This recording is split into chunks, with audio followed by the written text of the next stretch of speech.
So, very good morning to all of you. And today we will start Sydney's Apology for Poetry. And in our previous classes, we have discussed the evolution of Renaissance criticism and how it affected the development of literature and literary criticism in England also. Now, before starting Sydney's Apology for Poetry, we need to know or have an idea about the critical activity that arose in England, and what are the reasons behind the development and behind the spur of critical activity in England. And in the last quarter of the 16th century, we see that there was a steady development of interest in literary criticism in England, and there were serious efforts that were made to explain, discuss, and expound the nature and function of poetry. Now, various causes contributed to this need. So, there were various causes behind this interest to explain, discuss, and expound the nature and function of poetry. And now we will discuss the reasons behind this growing interest. Now, number one was much confusion prevailed regarding the true nature of poetry. So there were many confusions regarding the true nature and function of poetry. What is actually the true nature of poetry, and what actually poetry actually do? That is the thing there that which was actually covered with serious confusions. Huh? And the medieval view was there, which regarded poetry as a mere toy thing. It's a mere plaything or a toy, or at best, they used to consider the poets as the poetry as versified rhetoric. So there was a medieval idea that poetry is a mere toy or a plaything. It has nothing serious in it, and it is just a versified rhetoric. It has nothing to do with serious activity, and and that's why poetry should be it should be ignored. It should be, and the poet should be banished. So poetry has no use to the medieval thinkers and philosophers and statesmen also. So this is the reason number one, that there was a medieval confusion around the medieval idea that poetry is a mere toy or a plaything, and it has nothing serious in it, and poetry is just a versified rhetoric. Number two is, that is a very important cause, the new courtly circles under the patronage of Queen Elizabeth. So there was the courtly circle under the patronage of Queen Elizabeth. They had a high sense of the virtue of poetry. So the actually the court under the patronage of Queen Elizabeth, the court had a very high idea and about the virtues of poetry. They praised poetry. They had a very good idea and a very high idea about poetry, but they were not articulate. Articulate about what? Articulate about their ideas. They held poetry high, but they were not very articulate in holding the thing. And another thing that is very important, that is, during this time, after the publication of Tottel's Miscellany in 1557, which published the collected songs and sonnets of Wyatt, Earl of Surrey, and Thomas Wyatt, there started a train of poets, and a train of poets and lyricists and writers. They started writing sonnets and songs, and England virtually became a veritable nest of singing birds. So there was that is uh, actually many poets and songwriters, they came up during the rule of Queen Elizabeth. But the outburst of poetry naturally, so there was an outburst of poetry, and this outburst of poetry naturally called for what? It called for a theory of poetry. So when there are enough of poetry written. So you need to know why these people are writing poetry, what is the utility of writing these poems, or what is the function, what is the nature of this poetry. When something is very much in vogue, you need to understand the background behind this outburst. So that is also a reason. So people, it became very much important to know the nature and function of poetry, which became very much in vogue under the rule of Queen Elizabeth. There was the rediscovery, point number 3, there was a rediscovery of Aristotle's Poetics in Italy, which actually influenced the critical discussion in Italy and France regarding the true nature and value and function of poetry. So when Aristotle was rediscovered, what happened? People in France, Italy, in the continental countries, they became interested in understanding or getting at the very idea of the true nature and function of poetry. This particular growing interest in the nature and function of poetry also, it was contaminated in England also. And what happened, this could not but influence writers in England, and that's why we find that it gave a powerful stimulus means it gave a powerful uh, back push stimulus to the critical activity in England. So just following France and Italy, the English critical thinkers also started, or they felt the need of working on, or thinking on literary theory and literary criticism, which will understand the true nature and function of poetry. And fourthly, which is actually the very important reason, which actually uh, mm, com- it actually compelled Sidney to write his apologetic criticism, apology for poetry, or a defense of poesy. That is, there were some Puritans who posed a sort of hostility against the function and the nature of poetry. They actually valued poetry as something which is useless, and they actually said that the poets are the caterpillars of the commonwealth. They are of no use. They just only produce things which are debased and which tell upon the very moral and ethical structure of the society and all this. So there were the Puritan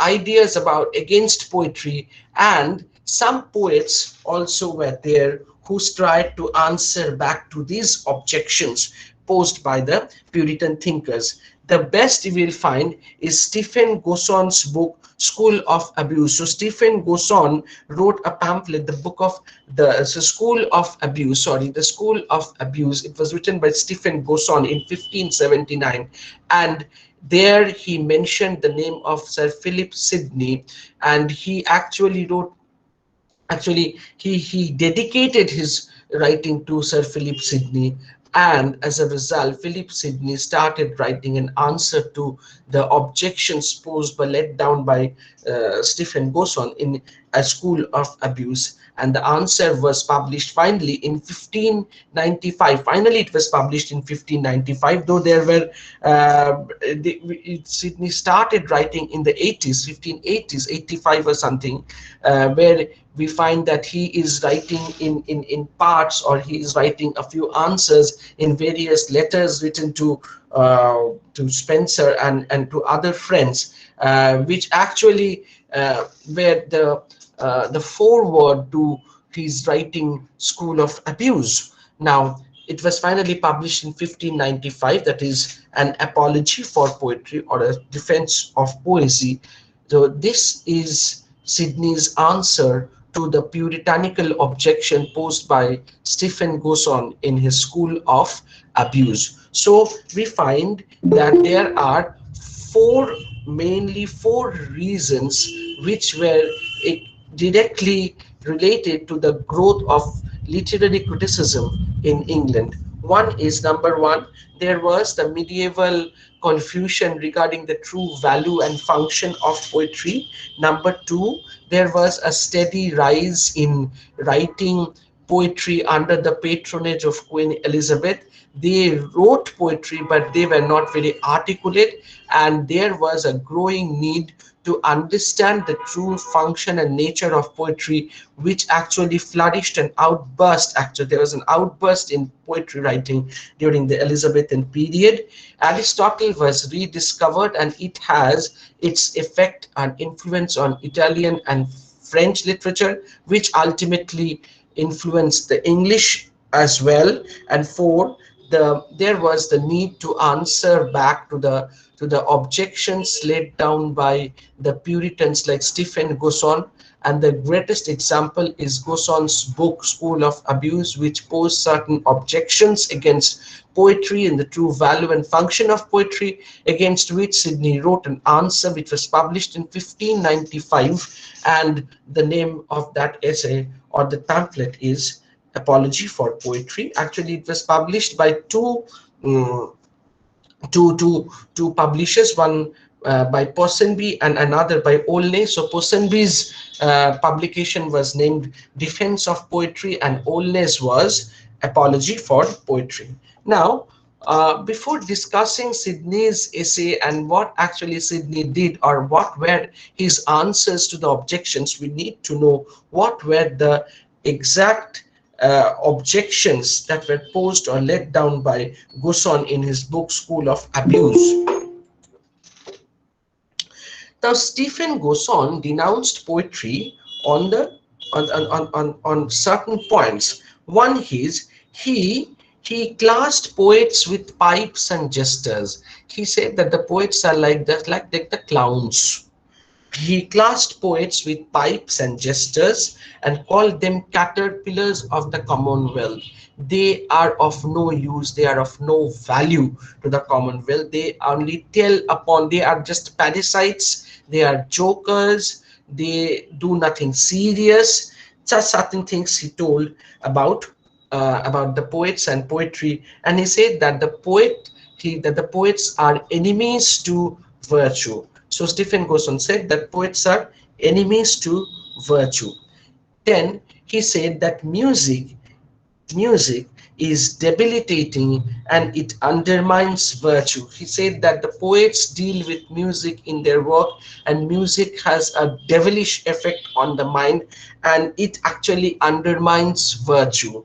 Number three, he said that drama is an incitement to popular debauchery. He said that drama actually promotes debauchery, drama actually promotes immoral things, drama actually influences man or a woman to do certain things which are not approved by the genteel society. So he said that drama is an incitement to popular debauchery. Number four, he said that Plato wanted to banish the poets from his ideal commonwealth. So Plato, uh, in his book Republic, book 10 of Republic, he was said that the poets should be banished from the ideal republic, and the king should be like a philosopher. The philosopher should be the king. Now, later Sidney, when you will we will study Sidney's Apology for Poetry, will find that Sidney actually said that how Plato was misinterpreted by Gosson and his group in posing their objections against poetry. So this is the point that Gosson mentioned Plato, that Plato wanted to banish the poets from his ideal republic. Now he said that drama was denounced. Drama is not good. There is nothing good in drama. Why?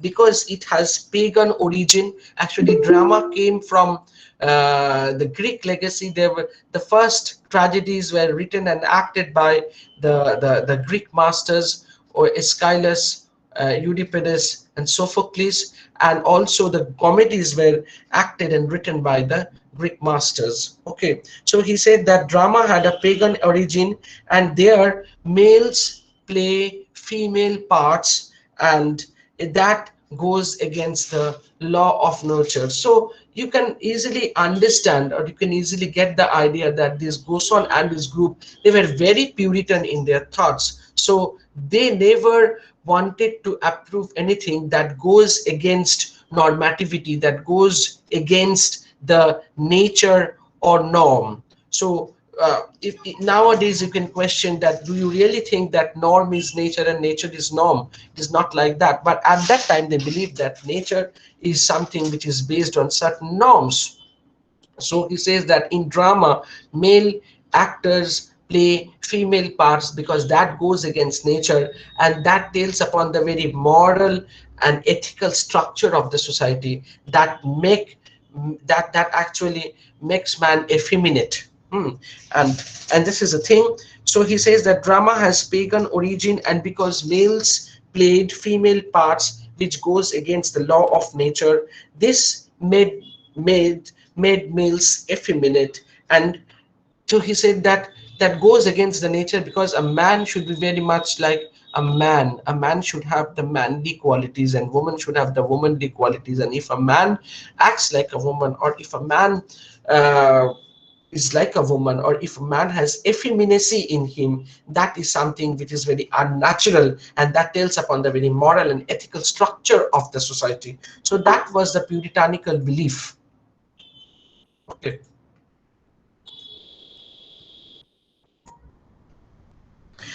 Now, the next, he says that tragedies were packed with acts of cruelty, bloodshed, and murder. He was against tragedies because why? Because tragedies promote cruelty. They only deal with bloodshed and murder and all these things. And he says that comedies deal with love affairs of vulgar and degrading kind. He says that comedies actually deal with vulgar love, where one woman elopes, a wife of one man elopes with another man, or a man has several affairs and all these things. They actually deal with these things. Now later you will find that Sidney says that comedies not just deal with them, but comedy actually laughs at them. Comedies actually want to show that these things are not good, but they treat the things in such a way, the treatment of these issues are in such a way that it make you laugh. So you laugh at the things, and you stop thinking that these things are good. You never think that these things should be done. So comedy has a different thing to do. Comedy is not just promoting this debauchery. Comedy is not just promoting this vulgar love affairs. That is what Sidney wanted to say. He says that comedy laughs at them and wants to drive them out of the society. So it is a different way of cleansing the social space. Okay. Comedy evokes, so Gosan said that, what did Gosan say in his School of Abuse? That tragedies only deal with bloodshed and murder and cruelty, and comedies deal with love affair of a vulgar and degrading kind. So he was against comedy as well as tragedy. So we find that that Gosan was against drama, Gosan was against poetry, Gosan was against music, and categorically he was against tragedy as well as comedy.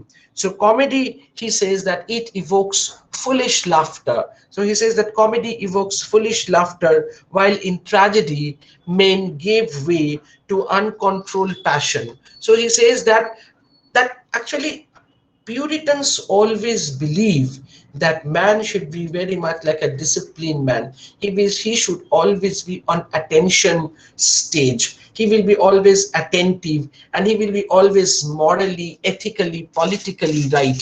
So, but that is something which is very artificial. So a man is made up of passions, it's made up of emotions, thoughts, and many more things. So it is not expected that man will always behave professionally, ethically, morally. So these are the other aspects of life that should also be taken care of, that should be given due consideration.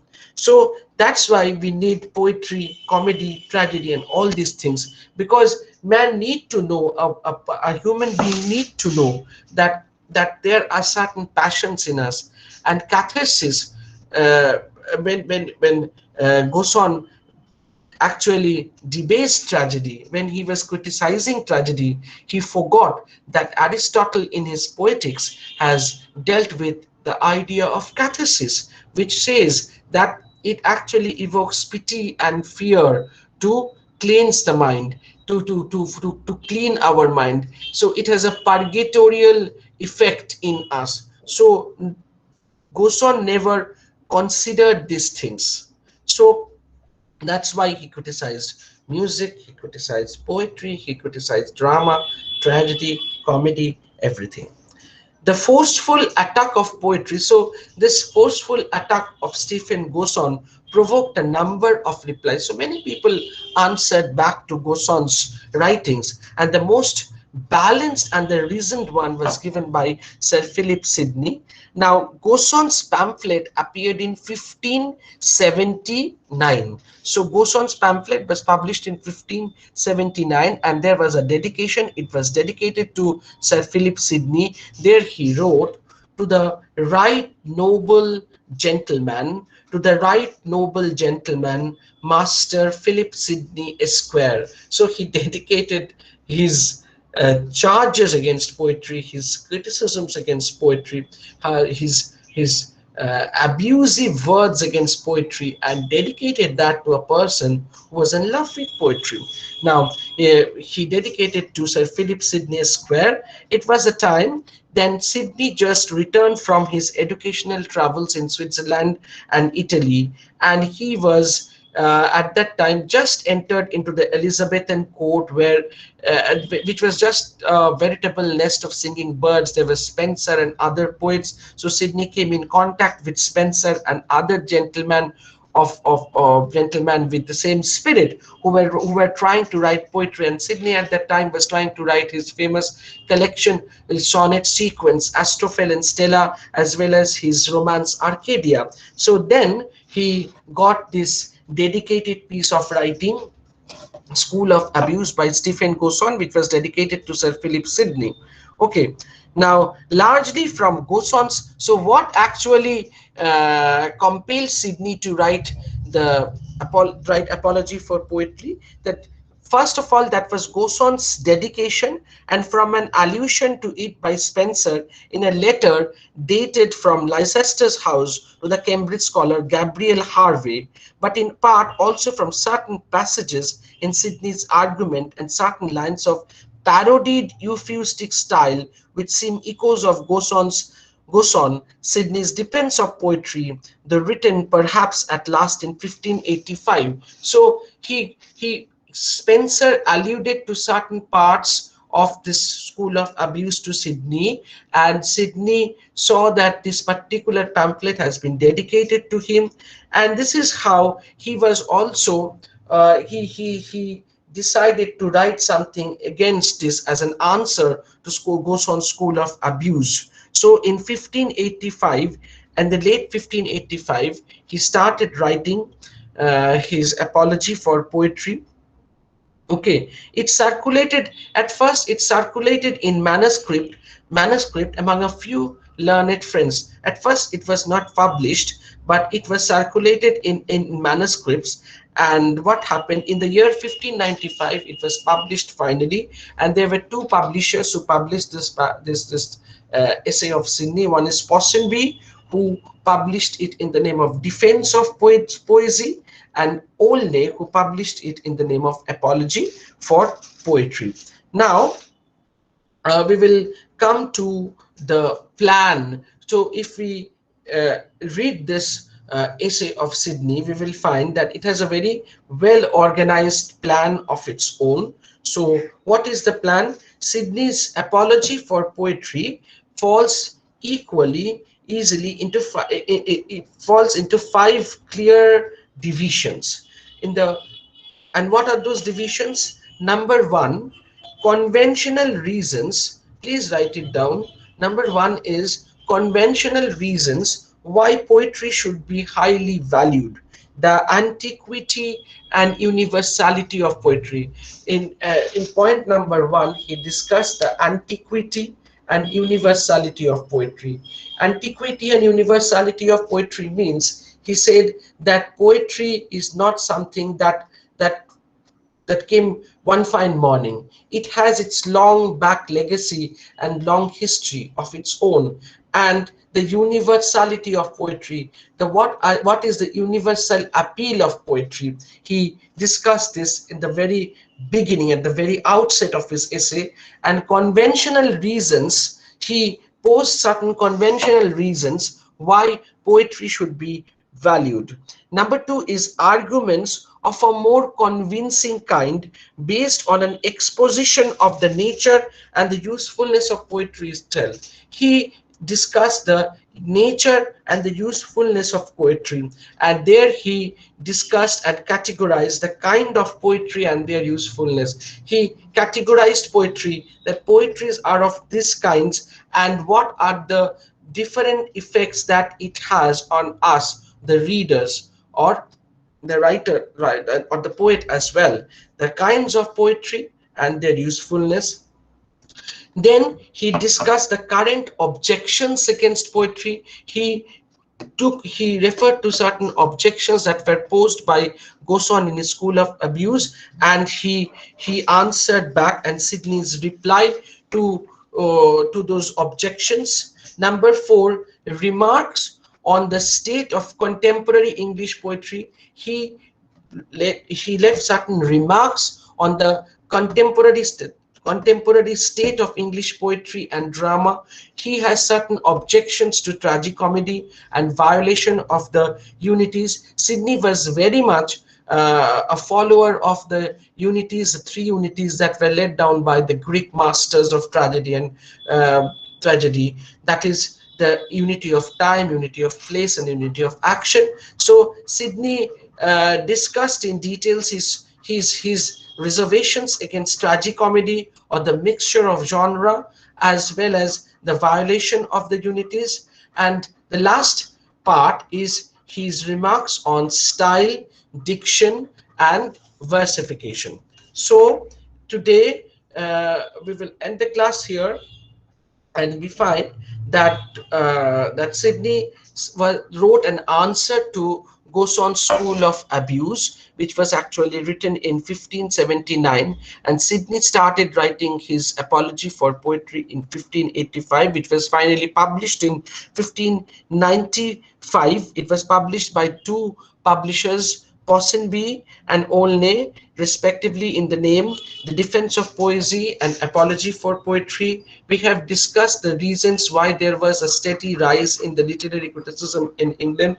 We have given four main reasons. We have discussed Stephen Goson's objections against poetry, and we have also discussed Sidney's plan. What was his plan to write in his Apology for Poetry, or the how he organized his essay Apology for Poetry, and what actually he did in different parts serially.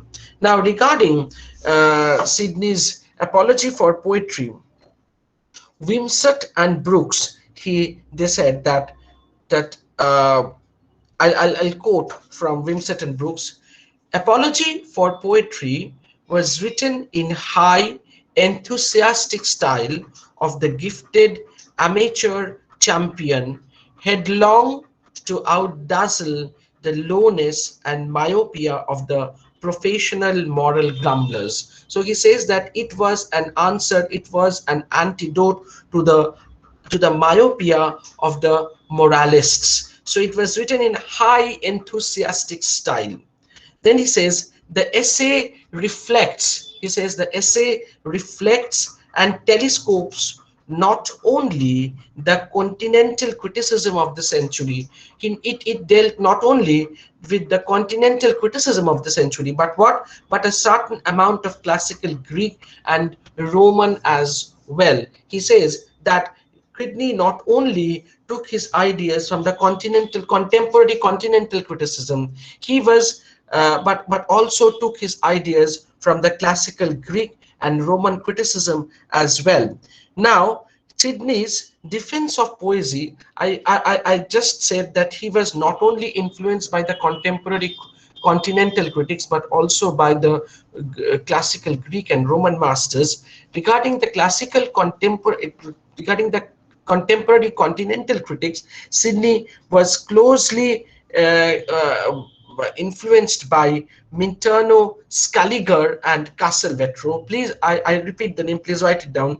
Sidney, while writing his defense of poetry, was highly influenced by Minturno, Scaliger, and Castelvetro. Okay, he took ideas from Aristotle's Poetics and Plato's Republic, Book 10 also. Now, it is very interesting to note that Gosson actually referred to Plato's Book 10 of Republic, to Plato's Republic Book 10, where he said that Plato wanted to banish the poets from his ideal republic. Similarly, Sidney also referred to Plato in Plato's Republic Book 10 to show that what Gosson has said about Plato and his ideas about poetry was not true. There lies the greatness of Sidney. Okay, so we end the class here. I'll let you know when I'll take the next class. Thank you. Have a nice time.